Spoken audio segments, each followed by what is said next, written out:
Hey everyone, welcome back to the Company Road podcast, which is dedicated to exploring how internal innovators and entrepreneurs can drive fundamental change and create value within their organizations.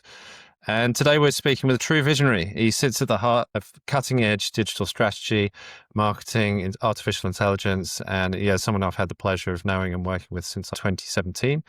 And he's not just advised on major transformations, but he's really designed and executed digital businesses, campaigns, experiences, lots of different things that have generated billions in revenue for some of the world's biggest brands. So, Con, really happy to have you on the show. Thanks so much for coming on. Thanks for having me on, Chris. It's really lovely to chat to you as we have for many years together. That's it. Yeah, it'd be good to share some of the types of conversation that we usually have when we meet somewhere in Melbourne. But I just want to introduce you a little bit more. So you're a recognized global leader. You successfully built and exited the international digital strategy consultancy Penso. And before that, you had senior leadership roles across Asia, Australia, major global firms like Ogilvy, DDB, Edelman. And you've worked with huge giants like Emirates, Coca-Cola, ANZ, and many more, I'm sure. And you're not resting on your laurels at the minute. It seems like you're currently deeply involved in building the future and launching AI native ventures such as SalesChef.ai and Ansett.Travel, and advising major enterprises in their AI and digital strategies at the moment as well. So lots going on for you. And you're a columnist in the Australian Financial Review. You previously served as director for Launch Vic. So you always have an interesting story to tell. I can't wait to get into the conversation. Yeah, likewise, Chris. AI might be a starting point. You're deep in it at the minute, having worked in it very closely for years now, but it just feels you've done so much in your career. It's hard to know where to start. But maybe we just start before we go into AI, maybe we just start with a bit about you and the younger Con, if we can imagine that. What were the early signs of an acutely applied curiosity and creativity, and where did that all come from, do you think? Yeah, I was very fortunate growing up. My parents were my whole family was in the hospitality business. So very well-known, very famous venues such as the Melbourne Metro nightclub, Inflation, Grain Store, a whole range of venues. And they were playgrounds to a certain degree for adults. But also for me as a kid, I remember I was about 13 and my dad said, hey, I want to do an underage nightclub on a Saturday during the day, or a tea party as they're known in many parts of the world. How might we go around building it? And that was my first kind of experience in marketing, so to speak.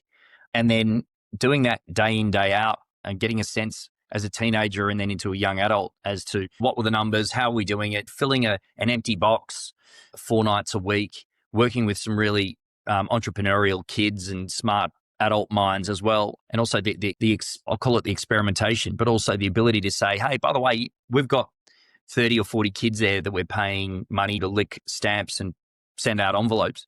There's this thing called email. Why don't we try using that? And by the time I was 18, I had an email database of about 38,000 kids on FileMaker Pro.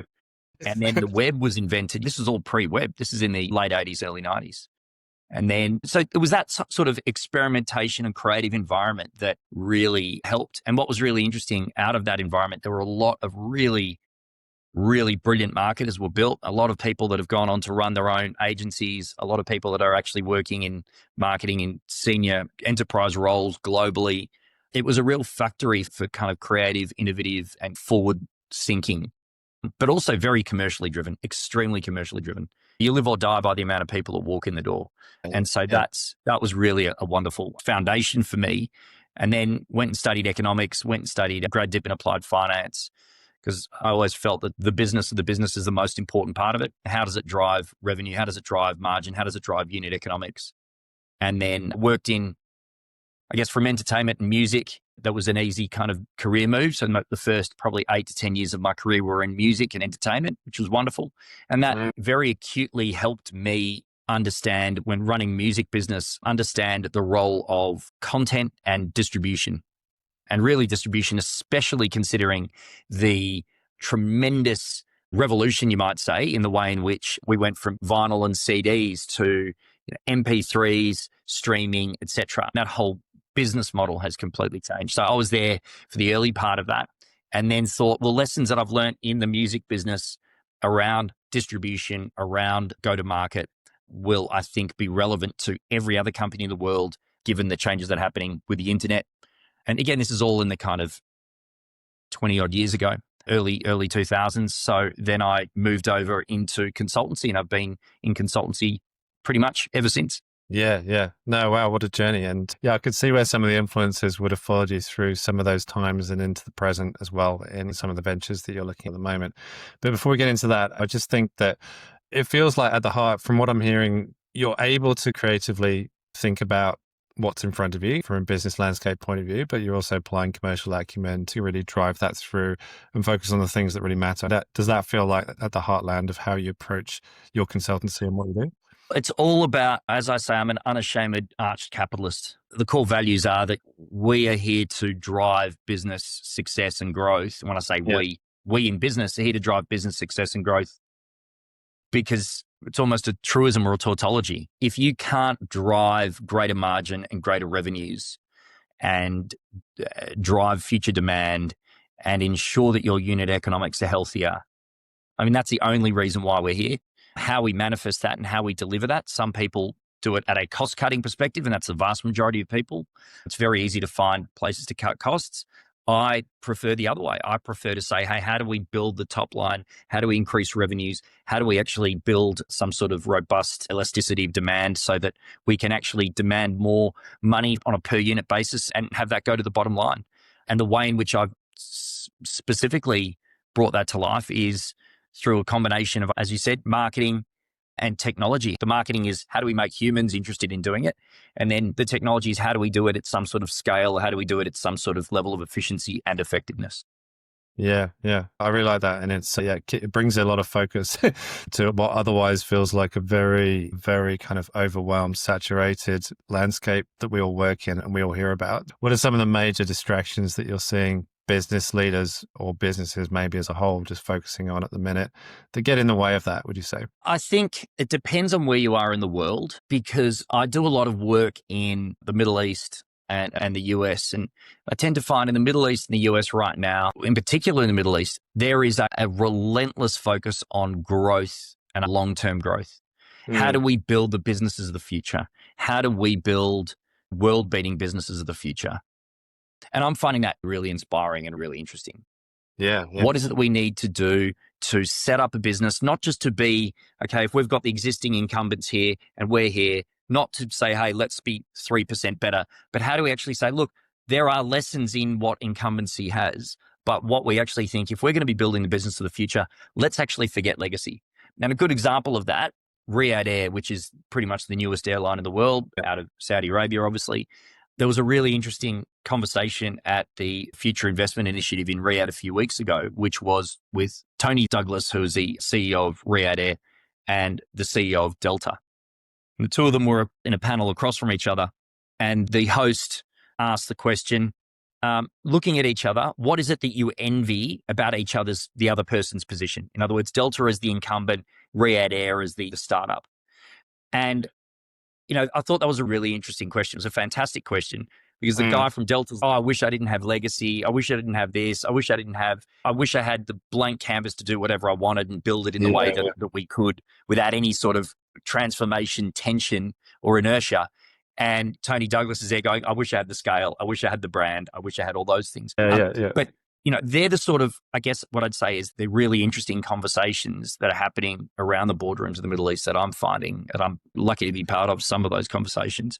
So I'm finding that really inspiring. I think in Australia, there is a real, let's say, a lack of longer term view. And I don't mean longer term in the 10 or 20 years, even though that would be wonderful. But even in the next 3 to 5 years, very few organizations have 3 to 5 year strategies that are anything more than a kind of what you'd call a strategy karaoke, where they've put a few words up there and they sing along. I think the distractions in Australia are with short-termism and with just, I guess, what you might call catchphrases. Oh, we're using AI, or we're using this, we're putting these initiatives in place, rather than actually saying, where will this organization be? Where will this company be in 5 to 10 years? And what do we need to do to get there? I know it sounds obvious, but not many organizations are thinking that way in Australia. So I see that distraction as being short-termism and tokenism. In the US, I think there's probably a little bit of distraction around what Trump's doing. And my sense is it's a bit like what Warren Buffett used to say, don't worry about what the market's doing, just worry about what your business is doing and build your business appropriately. That's probably as good a review as I could give you over distractions. That's all right. No, that's good. I love what you were saying about the Saudi example. It's kind of like darkness being the absence of light, in that, what you have is what you don't have. It sounds very obvious. You're obviously yearning for something else. But in this market, what if it's short-termism that's holding us back, then where does the unlock exist, and what can we do there, do you think? One of the things is, how competitive is Australia? Yeah. And my sense is that Australia is the lucky country. And for those who have read the book, the quote lucky country is not a compliment. Lucky country is about basically the comfort of basically having incredible mineral resource wealth that's paid for everything. And therefore the business model for Australia largely is that it's good quality of life paid for by minerals that then funds immigration, that then makes property prices go up, which makes everyone feel wealthier and more comfortable. Therefore, they don't have to work that hard at work to compete, because we don't want to compete too hard in Australia. That's the sense that, at a corporate level. Now, one of the things there that I think is really acute and really necessary is to say, what does that growth look like? Are we actually wanting to grow? What is our frame of reference? Or are we happy to just track, I guess, the benchmark? Now, a couple of months ago, or a bit close to a year ago, I put together a submission for the R&D inquiry that was happening for the federal government.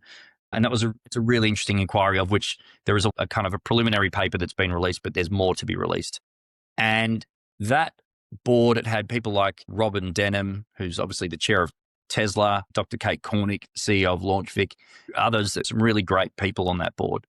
Yeah. And they asked me to submit just some thoughts. And one of the things that I did is I did a short analysis of the top ASX 200 listed companies over the last 20 years against the benchmark of gold. In other words, gold, an inert metal, yes, it's a store of value. Yes, it's a benchmark. But how have Australian organizations or listed companies compared in their total shareholder returns over 20 years versus just holding gold? Now, the results were not very good. So what it showed was, in Australia, that 70% of listed companies of the ASX 200 underperformed versus gold. Yeah. So only 30% of companies were better than a lump of metal. Versus the US, any guesses as to what the number was in the US? So in Australia, it was 70% underperformed. Yeah. In the US, it was 70% overperformed. So 30% underperformed. Yeah. And Europe, that everyone talks about Europe. Oh, Europe's a basket case. It's basically an open air museum. Oh, there's no good companies there. What was the number in Europe? Take a guess. Australia, 70% underperformed. In the US, only 30% underperformed. What was Europe? 15? No, in Europe, 40% underperformed. So in other words, Europe was just behind America and Australia was way behind the rest of the pack. Yeah. Yeah. Interesting. And so what drove those? So I looked at the determinants of that growth. What makes for a company that actually exceeds gold? In other words, the vast minority of companies in Australia. Now, that doesn't include things like great startups like Canva, et cetera, et cetera. It is just listed companies. So I know there's only a limited sample set there. The analysis showed basically there were 5 determinants to what makes you better than a lump of metal. In other words, we could turn up to work, or I could just simply buy some gold and keep it in the bank.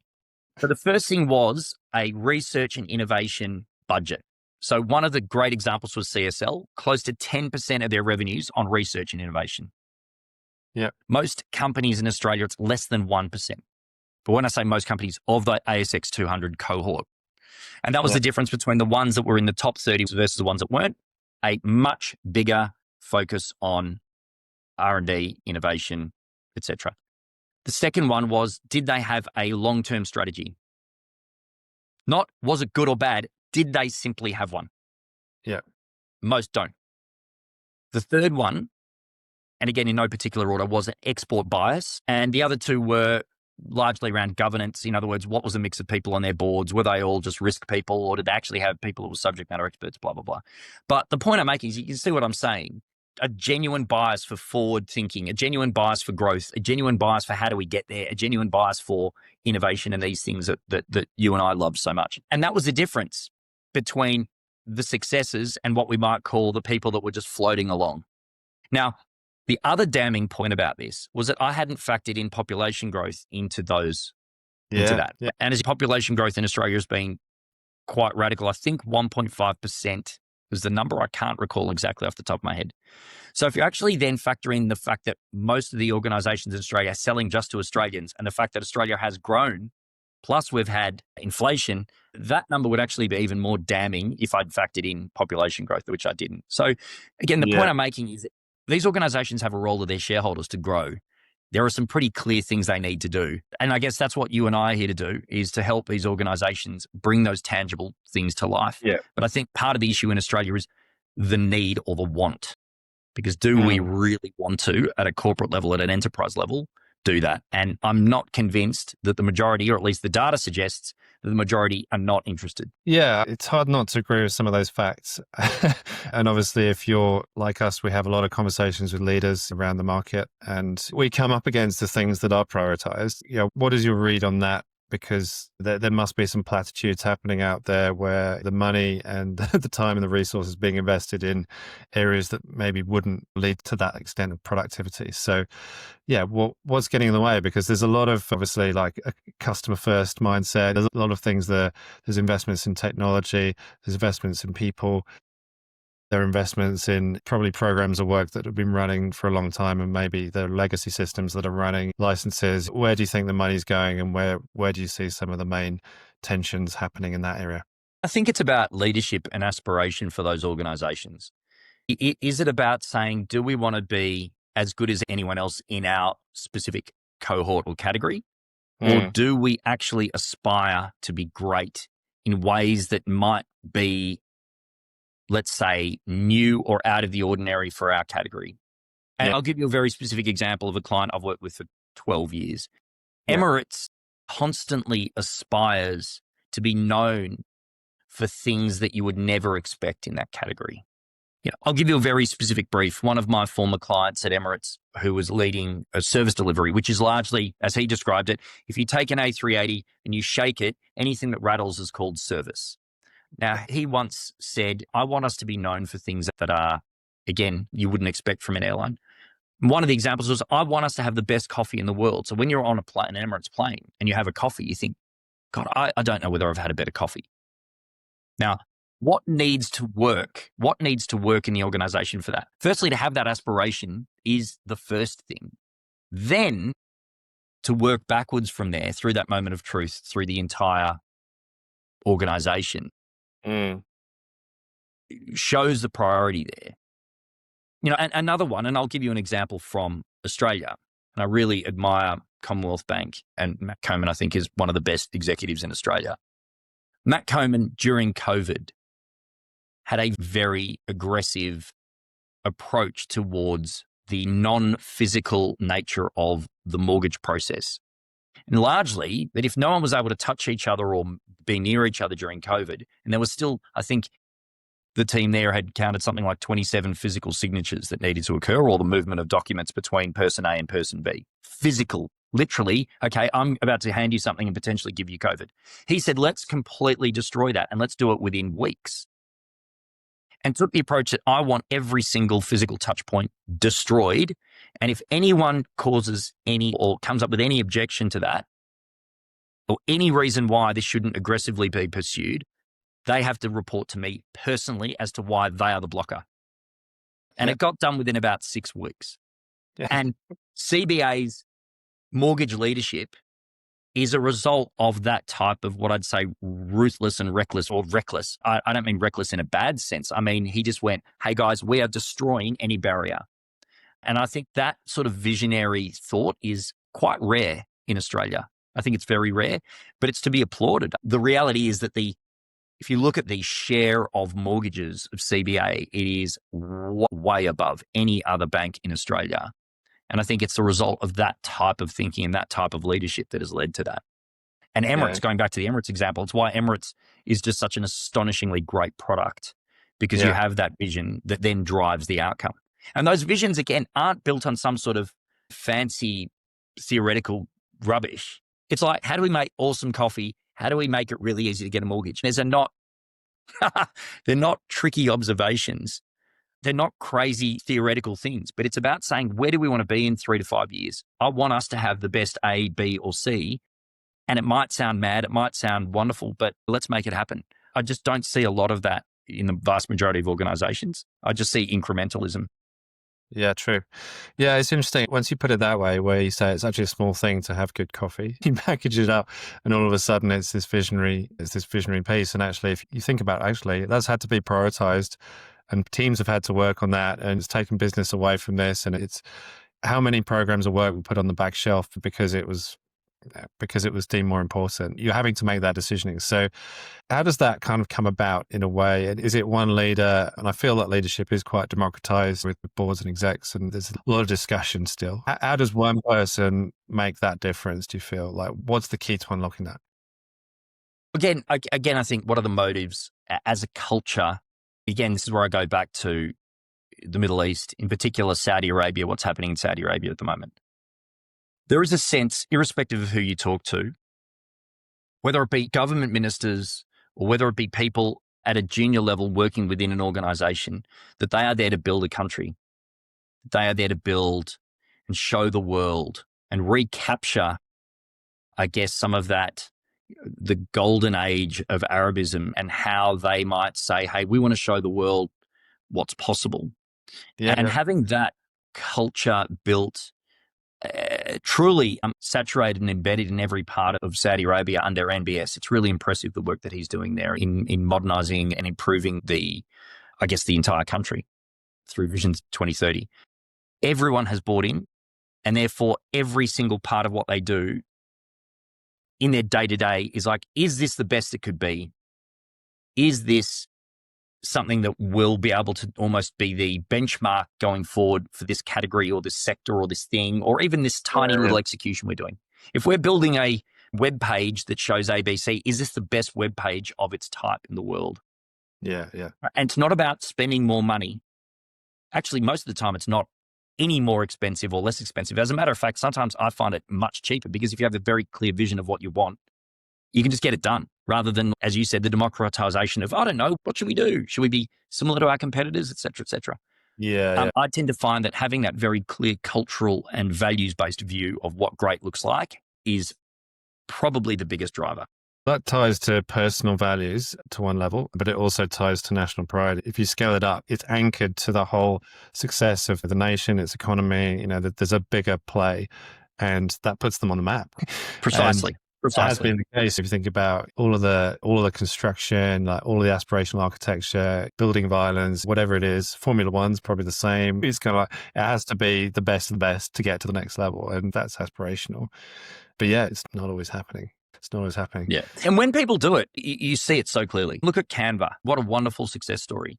Melanie Perkins wanted to basically start off with a pretty humble, but pretty interesting first pitch deck. I can't remember what Canva was called before. It was the Canvas, I think it was something like that. But the point I'm making is that their vision of what they want to achieve to democratize the world's design is just brilliant. And they're going to be the biggest company in Australia by far, if and when they ever list. It's a very simple vision. And I'm not even saying it's got to be something complex. It's just about saying, what do we have that permission to be able to be bold and interesting in our thinking? And that's something that I really admire that. And I just see it as being the key to success, because execution's obviously tricky. Shifting enterprise is hard. Yeah. I'm not being naive and saying, you just get a guy in there with a bit of a generic slide deck and the rest looks after itself. But what I'm saying is to give everyone that true sense that when they walk into a meeting, the values, because values drive behaviors. What are the behaviors that will be rewarded in this organization? And what are the moves and shifts that we have to make at a tangible, critical level every day to actually make sure that happens and make sure that we're making progress? I think that's really the key. Yeah. It's almost easier to work outside of the system than within it.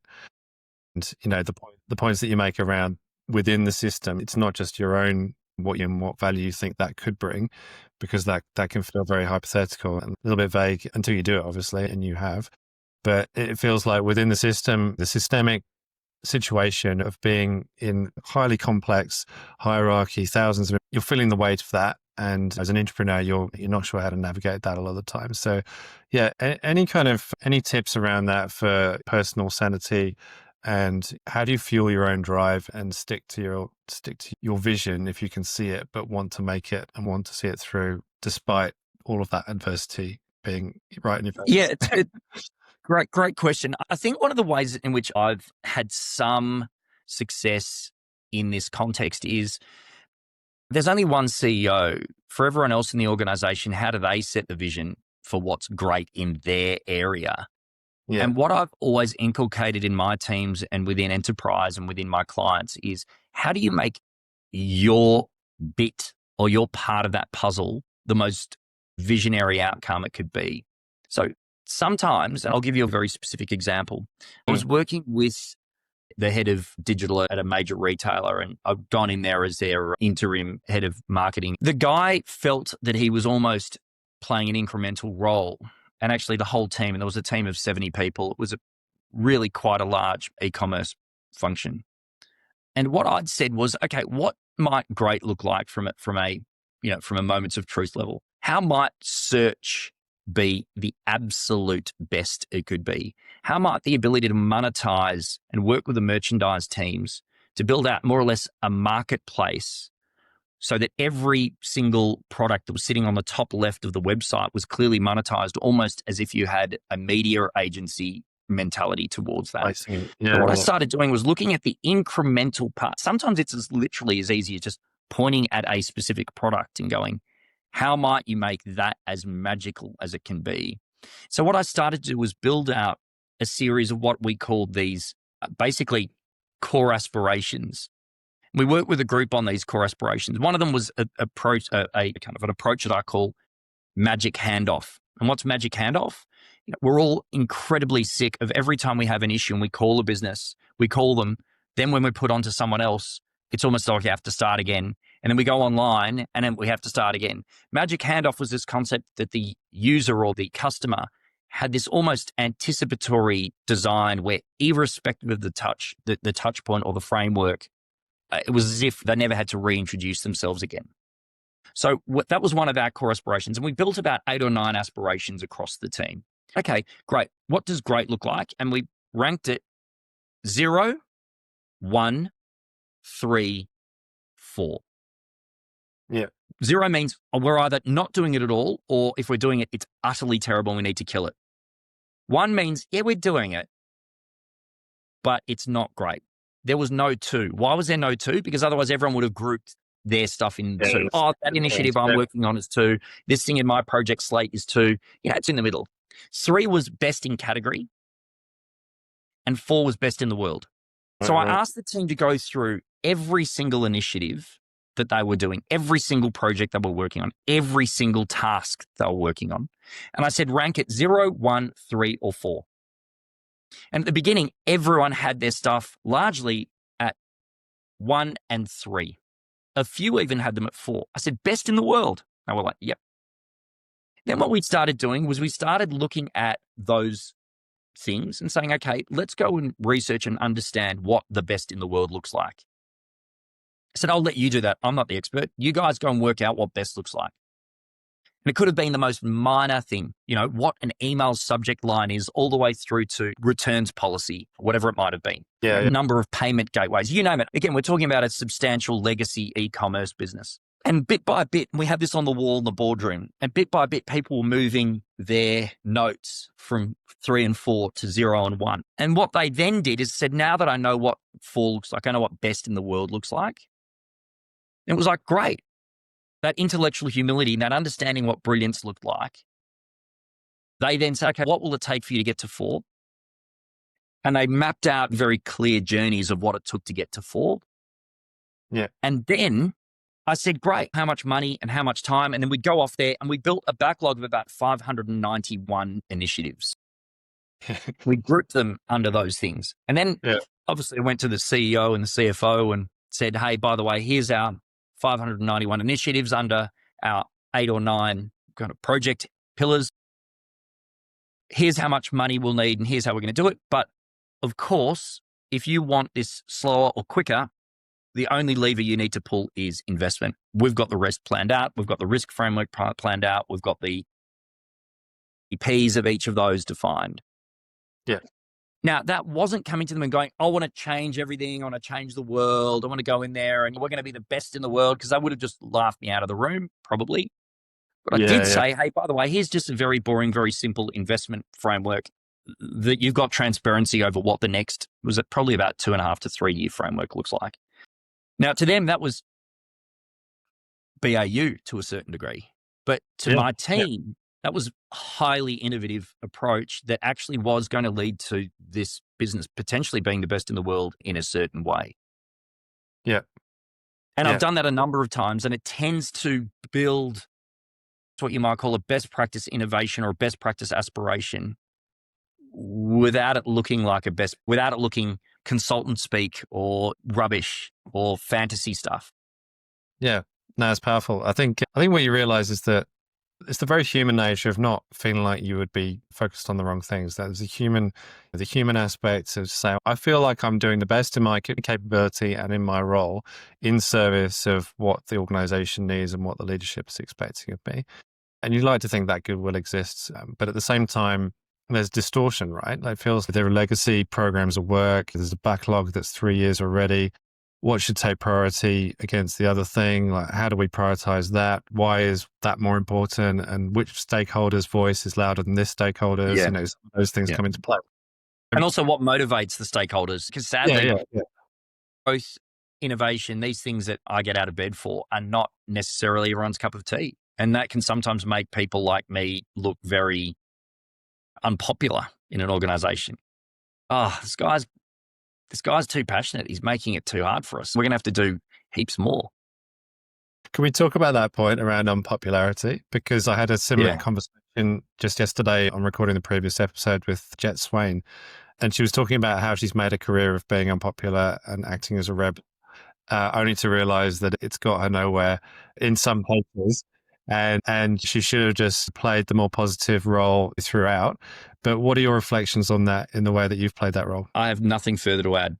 I agree. Yeah. Again, I think it depends on the nature of the organization. It depends on the nature of the culture of the leadership. Yeah, okay.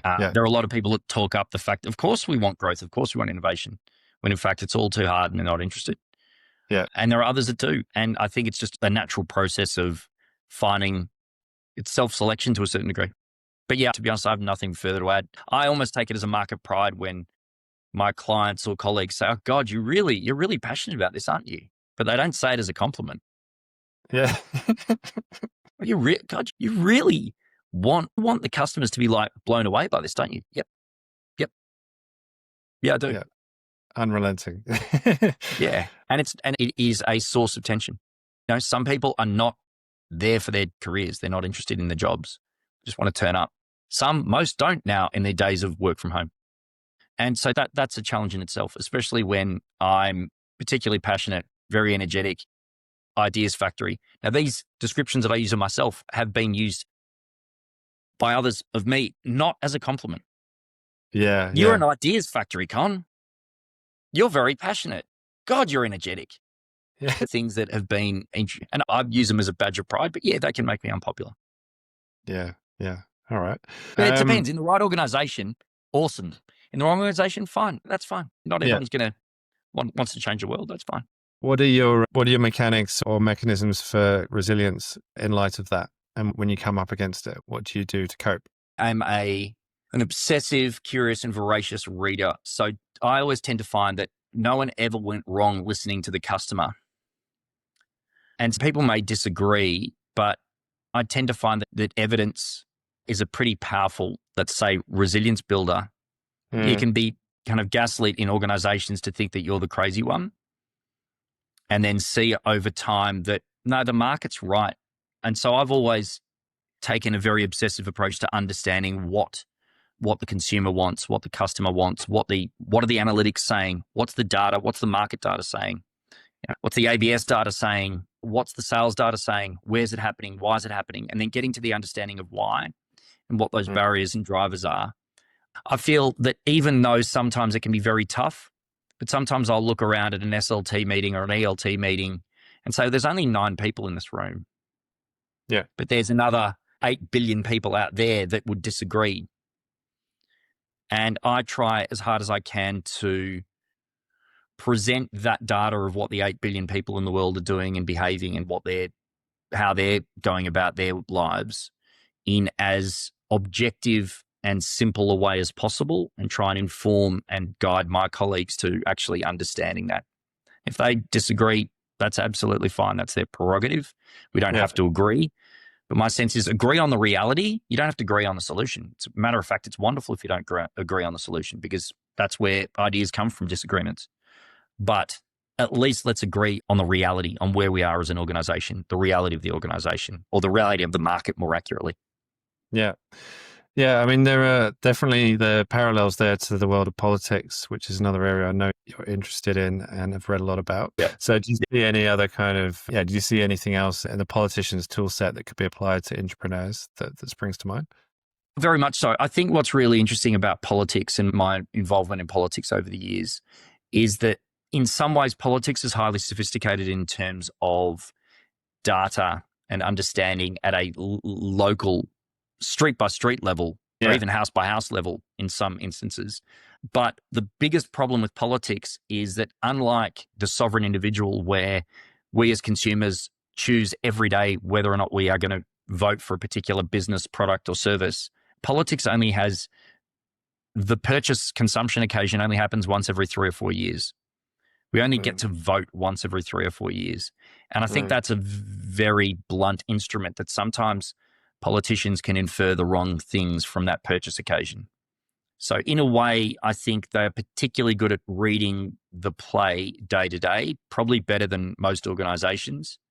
But I guess the purchase consumption occasion is so rare that it skews the it skews the actions somewhat to optimizing for that single purchase occasion, and then bundling the products up in such a way in the form of a variety of policies and personalities that if they can mask some of the bad products with some of the good products, they'll get there.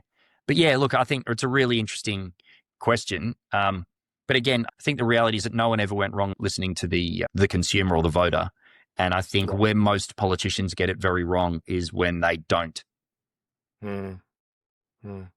Spend a lot of time communicating too, but really, and I think especially now with some of these particularly interesting and modern data gathering tools and AI tools, the ability to read the play is actually greater than ever.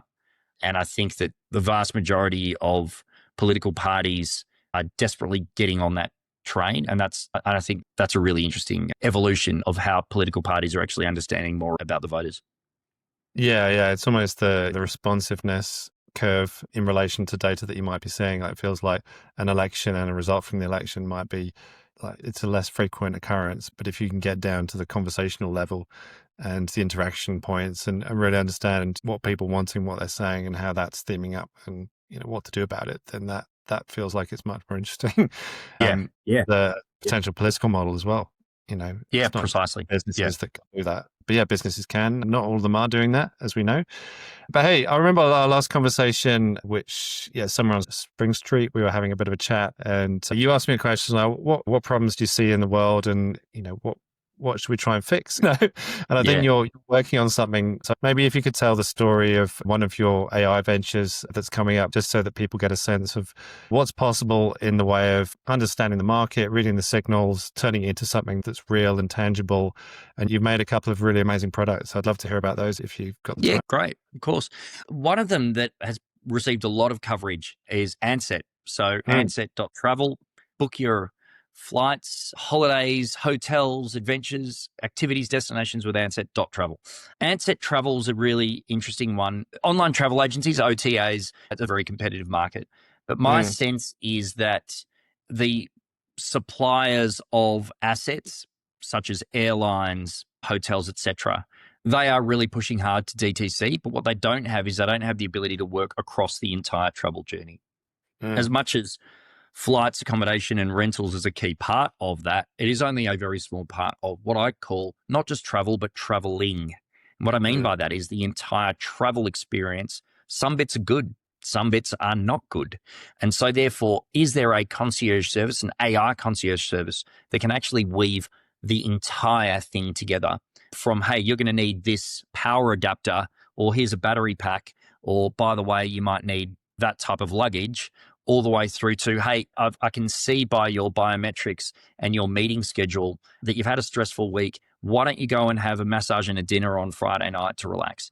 That to me is the future of, I guess, what you might call travel concierge. And that's what I'm building out with Ansett. So early days, very little of that functionality is there now, building that out. But that's largely where I see travel going. And then the providers, as much as they might disagree, will find their own natural balance as to how they interact at a DTC, in a DTC context.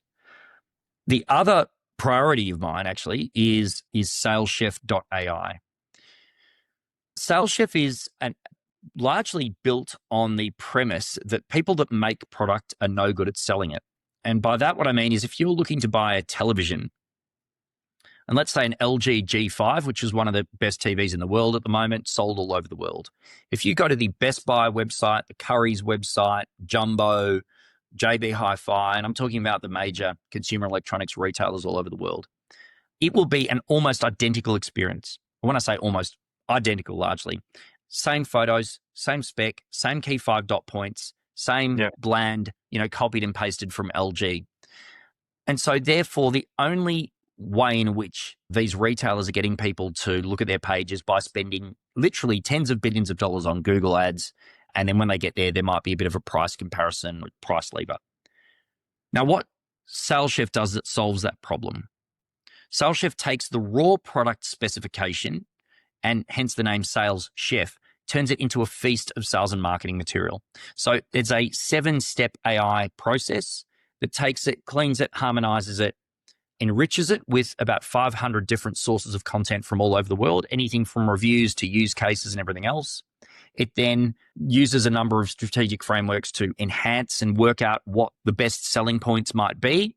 And in a competitive context also, then it creates a range of content. That could be everything from product detail pages to sales training documents to standard operating procedures as to how shops put it on display, to ticketing, to retail media networks, and interestingly also to training AI models such as chatbots or AI call centers or any of these things that are now happening, making it machine readable and discoverable so that the content isn't just bland content, but it's actually content in the voice of the retailer, in the voice of that particular seller of things. And it's the same use case, interestingly, whether it be retail or travel. Because again, with travel, it's the same thing. If you're buying a tour to see a particular thing, the people that have written the tour or created the tour aren't necessarily great at selling it. So it goes through the same thing for whether it be retail product, whether it be physical product or whatever. Where it gets really amazing, where SalesChef gets really amazing is the optimization phase, which is the last phase, where it takes a whole lot of data from the world. Could be anything from weather to consumer sentiment to holiday schedules to anything happening at a local or global level, and says, hey, by the way, I don't know, it was Black Friday or we're heading up to Mother's Day in a couple of months. You should optimize your content because we believe that these products would be ideal for a Mother's Day gift. Or, by the way, it's really going to be hot in that particular part of the world. You have 10 stores there. Maybe you should sell more of these umbrellas and call them keep the sun off your head with these umbrellas. So it acts almost as I call it the hustle phase. It looks for all the data, not only within the organization, but external to the organization and says, hey, how can we sell better? How can we get some of that slow moving stock off the shelf? How can we actually contextualize the promotion of the product? And that's what SalesChef is. And it adds tremendous value because it means people don't have to spend as much money on content operations, on performance media, etc., but also helps them. Largely, the bottom line is that it increases conversion across omni-channel conversion. Average conversion across omni-channel and in-store is about 1.5% globally. And my sense is that SalesChef should hopefully up it by anything from 0.5% to 2% because we're going to have a much better selling experience. Yeah, amazing. Thanks so much for articulately pitching that. You've got a very rounded and compelling couple of products there. I particularly like that they're playing in the white space where the industries are kind of not thinking in those areas. It feels, you'll remember when omnichannel was banded around, right? Yeah. It feels like you're actually delivering it. for once. Yeah. Yeah. Omnichannel ended up being multi-channel. We've got a website, we've got an app, we've got Got some this, got social that, yeah. media stuff, The shopping list, but yeah. genuine omni-channel, it still hasn't been brought to life. And my view has always been content has always been one of the key barriers to that being effectively done, because it is just not scalable, or at least until now hasn't been scalable. Mm. Content is hard, it's manual, it's boring. Building SOPs is not fun. And that's where SalesChef takes it and automates that entire process and genuinely unlocks omni-channel sales. What you've been able to achieve is put a thread through the experience off a single interface effectively, which hadn't been possible before because you're usually designing in silos for each of those different touch points.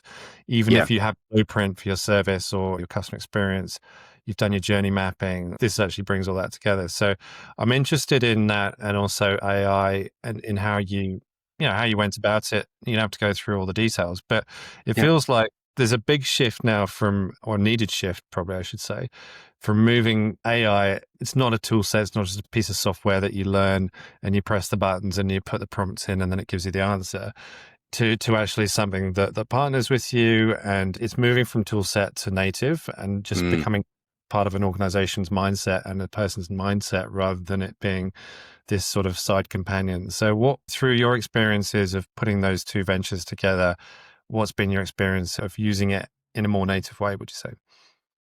Yeah, I've always taken the approach that AI should be seen more of as a teammate than a tool.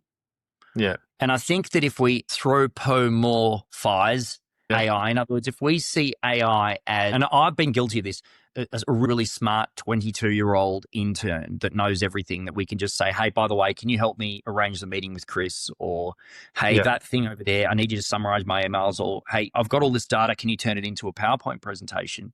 Mm. Now, that's actually great. Don't get me wrong. They're great use cases and most people do those well. But where I see the true unlocking of AI is using these tools in the sense that we might never have imagined that humans were able to execute these certain things. And more interestingly, even if we were to say, okay, let's treat them like humans, let's assume that you have thousands of people doing very small things in a completely uneconomical sense. In other words, let's again look at a retail environment. What if you had 1,000 people there looking after that one customer buying a hammer at a hardware store? It's a nonsensical thought, nonsensical. But I would then ask, okay, it's only nonsensical because you're thinking in terms of humans costing lots of money. But what if that was not a barrier? What if it were completely doable? What would you optimize for? And what would be the sort of things that you would like to build out? And what would be the sort of vision for that customer that you could then deliver? As unrealistic and crazy as it sounds, what would those 1,000 people be working on? Now, if you unlock it that way, then what it does, it opens up an entirely new way of looking at service and looking at the way in which businesses might be operating. And by the way, when I say customer, that could be internal customers, external customers, clients, colleagues, workflows, you name it, right? What if you were to have 1,000 people solving Chris and Con needing to arrange a meeting? Not just by optimizing existing broken process, but by saying, if we were to just start again, and we would have those 1,000 people redesigning something from scratch and looking at it in a completely new way, how and what might be achievable. That is where I see AI already playing an amazing role. And that's the way that I'm deploying it. That's the way I know many others are deploying it in that way, and using it as a way to say, let's not be deterministic. Let's not take legacy, but let's optimize for something that may be completely fantasy and see how that might be brought to life with AI. Already, I'm doing that sort of stuff, and I know many others are, and the results are astonishing. So amazing. Like, just at times, breathtakingly scary. And that's really where I see the great promise of AI, is not in making services for the CEO to have a better life or a better way of building a business, but for anyone working in an organization to actually be able to achieve anything they wanted to because they've properly built a team of thousands of people around them in the form of amazing AI. And even if you transcend the idea of humans and say, let's just build some sort of fantasy, way of bringing things to life, what's achievable is astonishing. And I know everything I've just said there sounds highly theoretical and all the rest of it. What it does is it comes down to just the idea of what do I want to achieve? And then the way that AI can bring that to life is actually incredibly easy, very tangible. And also the cost of implementation now is free or nearly free. Yeah, yeah. Because I guess there would be maybe an assumption that if the AI wasn't pointed at a specific thing in relation to a company's productivity, for example, or a particular task, that as soon as you elevate it, that the pitch becomes so intangible and so blue sky. Is like, what, you're going to reinvent the whole company that we've got 3,000 people working in by plugging it all through your machine, and we're going to have all the answers. We're going to rip it up and start tomorrow. It's like, I don't think so. Yeah. So you're right. But also the other way is, if I said to you that most people in organizations move information and curate information, right? Yeah. What I'm not suggesting is, hey, Chris, what if you had 1,000 people working on your email to me? Why? The point is this: why and how does that information go from there to there? Why does it even go from there to there? Why can't it just be solved at source? How do we make decisions in this organization? Why would you send me an email? Maybe it's a total waste of time. Yeah. Maybe there should be decisioning agents within organization that understand risk, that understand the elements, and actually decisioning at source, decisioning at the edge. And therefore, all I need to do as a senior executive in an organization is actually define the values, the risk profile, and the aspiration, and then let AI do the rest of it. Yes, I need to know what's happening. Yes, I need to have some sort of dashboard. But largely, instead of actually spending most of our time in organizations moving information between ourselves so that we can be either more informed, make better decisions, be more creative, I'm going, let's just get rid of all that stuff and be more creative, be more visionary, understand the levers and the metrics that matter, and actually say, let's actually do what we can to improve those key metrics. Now, again, that is deeply theoretical, but very doable today. For sure, yeah. I mean, even if you took your 0, 1, 3, 4 model and you use that as a framework, then it would only be recommending things that would be capable of being best in the world, for example. And you gear up your business planning around that. So yeah, as a decisioning tool, obviously the decisioning itself, there has to be, everyone needs to feel their own influence within these organizational structures. So there'll be a robust discussion about it. But yeah, particularly if it's evidence-based, then yeah, why not? Well, precisely. And that's the key. Have you got the plumbing right for data?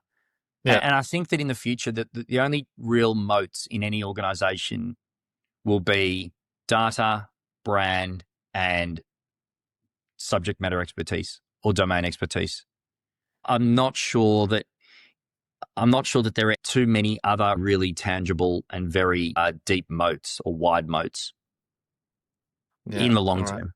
I don't mean in the short term, I mean in the long term. We'll all be reading books somewhere trying to think of other things. Yeah, good. Yeah, and on a personal note, those are obviously some very specific and well thought through examples, but where are you drawing inspiration from more generally? What's your approach to that? You're saying you read a lot, but yeah, are there any other kind of personal motivators that come into play as well? Yeah, I've always been, as I said, unashamed capitalist. But my view is that companies, business, and markets are great opportunities to build great things. And I think companies, in the sense of groups of people, IP, and systems coming together to solve the problems of the world and to build great products and to delight people with stuff and have people hand over their money as a result, I think is a really noble cause. I don't see any shame in saying I like building stuff that other people like buying and I make money out of it. I think it's actually beautiful. And again, going back to that whole political thing, every dollar is a vote. We work really hard. We get taxed particularly badly in Australia. And for us at the end of that to choose organizations to hand over their money to them, it should be seen by those organizations as a true honor that they've been chosen and that we in our day-to-day have handed our money over to these people in return for goods and services.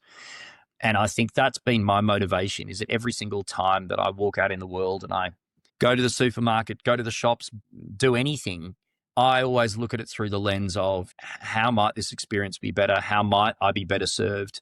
And I take that every single day, every single data point that I have in my own life as an inspiration to say, how might I build better experiences, products, and businesses for others? You know, it's a bit like, it sounds a bit odd, but it's a bit like being a doctor and there's this constant illness out there in the world.